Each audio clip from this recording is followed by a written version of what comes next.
Deshaun Watson's looming presence was supposed to stabilize the Browns' quarterback room, but instead, it's added to the chaos. His uncertain status and sporadic appearances have forced the team to gamble on stopgap solutions like Dillon Gabriel, whose performances have only deepened the crisis. Now, with Tony Rizzo's leak confirming Shedeur Sanders is quietly being prepped to take over the final stretch. If you're into the real story and all the messy twists they don't show on highlight reels, go ahead and subscribe. And if you're sticking around to see how this Browns QB chaos plays out, you should definitely be subscribed. It's clear the Browns aren't just reacting to Gabriel's failures. They're maneuvering to escape the spiral created by leadership indecision and years of quarterback churn. Behind the scenes, Sanders has already become Plan A. This isn't just about replacing a struggling quarterback. It's about resetting the franchise's direction before it's too late. The Browns' refusal to own up to their missteps with Gabriel has only prolonged the dysfunction. But Sanders represents a controlled pivot, a chance to install a quarterback with pedigree, poise, and NFL readiness. With the bye week looming, the timing is perfect. The organization now faces a binary choice: double down on a failing model or let Sanders prove whether he can anchor the future. The leak only confirmed what the results already made obvious. The transition can't wait any longer. Kevin Stefanski just got hit with the one thing no coach ever wants in the middle of a shaky season: a leak that exposes everything the organization's been trying to hide. The Browns didn't just lose control of the narrative. They had it ripped out of their hands. According to credible sources and now confirmed by Tony Rizzo, the Browns have internally agreed to start Shedeur Sanders in the final 4 games of the season, and potentially even earlier. This isn't some backup plan or off-season experiment. It's the plan. It's what the team has already been working toward behind the scenes, while trotting Dillon Gabriel out as if he's still the guy. Only he's not, and the coaching staff knows it. That's the core issue here. The Browns have been maintaining a public image of quarterback stability, propping up Gabriel with vague pressers, soft interviews, and watered-down commentary about continued growth and confidence in the room. But now that the leak is public, we know the truth doesn't match the headlines. The front office is moving on. They've already decided it's Sanders' time. The only question left is when Stefanski is going to stop pretending. Because the longer he waits, the worse this gets. Dillon Gabriel's play hasn't just raised eyebrows. It's pulled the whole team into a spiral. 0 touchdowns in his last 2 games. Conservative throws. Panic in the pocket. A complete disappearance in the red zone. And the Wildcat formations? That's not innovation. That's desperation. When you're running gimmick packages inside the 10-yard line to avoid letting your quarterback throw, you don't have a starter. You have a liability. But instead of facing that, the Browns chose to stall, to give Gabriel a longer leash than his play deserves. And now that leash is strangling the offense. This isn't an isolated slump. It's a full-body collapse of confidence, scheme, and execution. The locker room feels it. The fans feel it. The opposing defenses definitely feel it. And now, with the Sanders plan exposed, the coaching staff is boxed into a corner they created themselves. They can't keep up the act. If Sanders is going to start the final 4 games, why isn't he starting after the bye? The bye week is the most logical pivot point they're going to get. 2 full weeks to prepare. Reset the offense. Install a game plan that leans into Sanders' strengths. Give the rookie a real shot with a full runway. But if Stefanski doesn't act now, that window closes fast. You can't wait until week 15. By then, the season could be out of reach. The locker room could be fractured. The media pressure will be 10 times worse. The fans will have turned. The opportunity to control the narrative, to roll out Sanders with some momentum, will be long gone. And worst of all, you'll have wasted precious reps for the quarterback you're supposed to be building around. This entire situation is a masterclass in mismanagement. And it's not just about play calling or who takes first-team reps. It's about trust, about leadership, about credibility. When a plan this specific leaks, when internal intentions of the organization become public before they're acted on, it makes every moment of silence, every evasion, every recycled press conference quote feel like a lie. The Browns said Gabriel was their guy, that they believed in his upside, that the offense was coming together. But if they were being honest, they'd admit that Sanders is already past him on the depth chart. They'd admit they're just waiting to flip the switch. They'd admit that every week they don't start him is just delay for the sake of optics. And let's talk about Sanders for a second, because this leak didn't happen in a vacuum. The only reason this is news is because Sanders is ready. If he was still raw, still learning, still not even close to NFL speed, this plan wouldn't exist. The Browns wouldn't be prepping him for the final stretch if they didn't see something in practice. Poise, accuracy, command. They're watching him go through the system and realizing he can handle this. And he's shown that before. In college, under the relentless spotlight of Deion Sanders and the media frenzy at Colorado, Shedeur Sanders never flinched. He delivered on the field, off the field, on camera, in pressure moments. That same composure is what's convincing people inside the Browns building that he's got what it takes to take over. Now, this isn't a long-term experiment. This is a calculated move to salvage a season that's slipping through the cracks. And what about the players? You think they don't see this playing out in real time? You think they don't hear the whispers? They see the throws Gabriel's missing. They see the offense stalling. They see the guy on the sideline who's ready to go but keeps getting held back. Players aren't dumb. They want the guy who gives them the best chance to win. Period. Right now, that's not Gabriel. And the coaching staff knows it. But instead of stepping into the moment, Stefanski keeps dodging questions, keeps serving up the same tired quotes. We're confident in Dylan. We're not going to make changes based on media pressure. We're focused on this week. That's not leadership. That's fear. And fear doesn't win football games. The Browns are built to win now. Their defense is elite. They've got weapons. They've got structure. The only thing they're missing is a quarterback who can execute in big moments. If Sanders is that guy, and clearly the team thinks he is, then start him. There's no upside in waiting. No value in another Gabriel start that leads to more stall drives, more wasted possessions, more damage to team morale. Start Sanders. Let him learn in real time. Let him take command. Let the team rally around the guy you've already chosen behind closed doors. Stop pretending this is about development or giving Gabriel another shot. It's not. It's about not falling flat on your face because you were too stubborn to pivot when the whole room was yelling at you to change direction. The Browns are standing on a thin line. On one side, they finally commit to the future, give Sanders a shot, and potentially unlock the best version of this offense in years. On the other, they keep stalling, keep defending the indefensible, keep losing. One choice moves the franchise forward. The other keeps it spinning in the same loop Cleveland's been trapped in for 2 decades. It's not complicated anymore. The decision's been made. Now act like it. Drop your thoughts in the comments. Are the Browns dragging their feet or just trying to save face? Should Stefanski start Sanders immediately after the bye? Or has this delay already done damage that can't be undone? Hit like if you're tired of the quarterback merry-go-round. Share this with every fan who's been waiting for the truth to come out. And subscribe. We're going to be right here watching every snap of what comes next. Because if the Browns don't hand this thing over soon, they won't just lose games. They'll lose everything. The leak was never the real scandal. The real scandal is that the Browns have known for weeks that Dylan Gabriel wasn't the answer, and instead of facing the music, they tried to tune out the noise. And now the song's playing on full blast, and Kevin Stefanski is standing at the front of the orchestra pretending the audience doesn't hear it. Because when Tony Rizzo dropped that leak, when it came out that Shedeur Sanders is already scheduled to start the last 4 games of the season, and possibly sooner, the clock started ticking. That wasn't just information. That was exposure. Exposure of a team trying to manage a quarterback transition in silence. A team that's been publicly backing one guy while privately preparing for another. A team that has been lying to the fans, to the media, and possibly to itself. The Browns' quarterback room isn't just unstable. It's a fire hazard. You got Dylan Gabriel, who's looked more like a liability than a leader. No touchdowns in the last 2 games.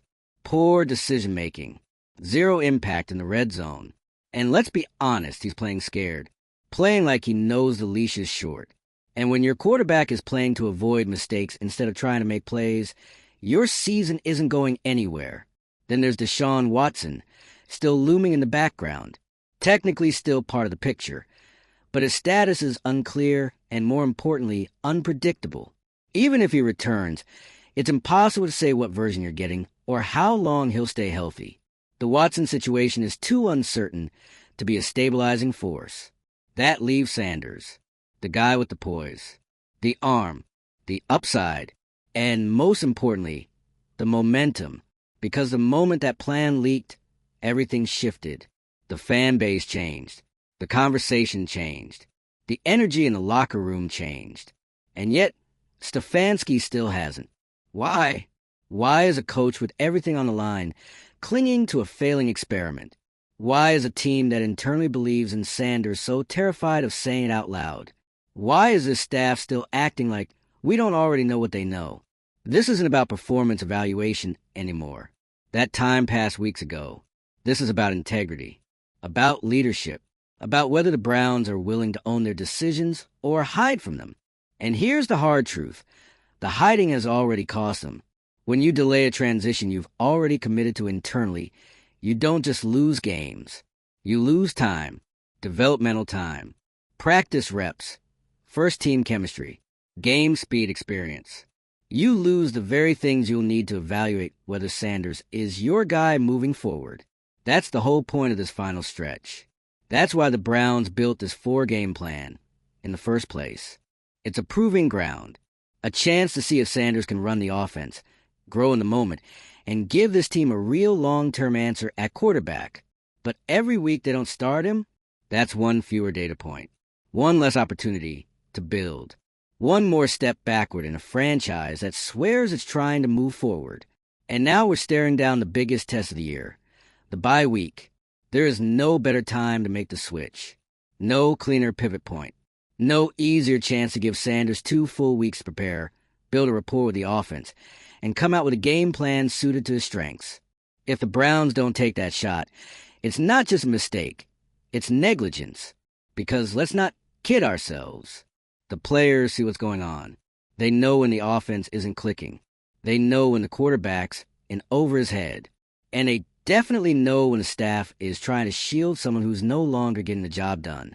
That kind of energy seeps into everything. It saps confidence. It kills momentum. And eventually, it fractures locker rooms. The Browns can't afford another fracture. Not with this defense. Not with this roster. Not with this much pressure already on Stefanski's back. He's already on the hot seat. And if he doesn't handle this transition with clarity and control, he won't be handling much of anything for long. The leak changed everything. Before, this was speculation. Now it's confirmation. Confirmation that Sanders is next. Confirmation that the Browns have already made that call. Confirmation that everything happening on the field with Gabriel is a delay, not a plan. And the more Stefanski pretends otherwise, the more the credibility gap widens. Look, no one is saying Shedeur Sanders is going to walk in and save the season. That's not how this works. He's a rookie. He's going to make mistakes. There will be growing pains. But what Sanders does offer is what Gabriel clearly doesn't: growth potential. Gabriel's plateaued. The team knows it. That's why they've designed plays to avoid giving him red zone responsibility. That's why they've leaned into wildcat and screen-heavy sets. That's why they've been trying to manage him instead of empowering him. It's not working, and it's time to stop pretending it will. Sanders, at least, gives you a reason to believe. A quarterback who's shown he can lead under pressure, who's handled media noise, and who's been praised for his decision-making and calm under fire. He hasn't played a snap in the NFL yet, but the Browns are already confident enough to line up a stretch of games just for him. So why not now? Why waste another second? Every game Gabriel starts from here on out only magnifies the delay. Every missed throw, every red zone stall, every press conference filled with the same recycled quotes about evaluating the position and believing in our guys. Nobody's buying it anymore. This is about more than quarterback play. This is about vision, about whether the Browns are a team that reacts or a team that leads, whether they stand behind the decisions they make behind closed doors, or whether they're content to pretend until someone else exposes it for them. They've already been exposed. Now it's time to follow through. Sanders is coming. The question is, will the Browns bring him in with intention or out of desperation? Will they control the timing or let the timing control them? That's Stefanski's choice. And it might be the one that defines his entire run in Cleveland. This is where coaches either double down and lose everything, or make the right call and change the course of a franchise. Here's the thing. There's no more plausible deniability. No more we're evaluating all positions. No more media shielding from friendly outlets. The plan is out, and Kevin Stefanski is being forced to make a decision under the worst possible spotlight, one he tried to avoid. But trying to dodge the quarterback conversation in Cleveland, that's like trying to whisper at a Metallica concert. The moment that leak got out, the one outlining Shedeur Sanders starting the final 4 games, the public patience clock hit 0. This isn't a theory anymore. This isn't a Twitter rumor. This is a report from inside the building. The plan is Sanders. The delay? That's Stefanski's. And now he's on the clock. Every moment Dillon Gabriel takes the field from this point forward isn't just another drive. It's a slow motion mistake. It's the coaching staff publicly pretending to believe in a guy they've privately written off. It's a team wasting time on a quarterback who's already lost the locker room's confidence, and probably their own, because Gabriel hasn't just struggled. He's been actively holding the team back. No touchdowns in his last 2 games. Multiple turnovers. Scared, conservative throws that kill momentum. An offense that hits the red zone and then throws up its hands like, well, we tried. The Wildcat calls in the red zone weren't clever. They were screams for help. You don't pull your quarterback off the field in scoring position unless you know you can't trust him. And the saddest part? The coaching staff still keeps walking out to pressers and treating us like we don't see it. This is part of the process. We believe in Dillon. He's learning every week. No, enough. What's really happening is the team is too scared to admit it whiffed, that it put the wrong guy under center for too long, that it needs to pivot to Sanders to salvage any chance at offensive rhythm, that continuing to roll with Gabriel at this point is not a display of patience. It's denial, and that denial is coming at a cost. Let's talk about that locker room, because players know. They feel it when the guy under center isn't cutting it. They see it in practice, in the huddle, in the results. They're watching game film of Gabriel underthrowing open routes, missing reads, checking down in clean pockets.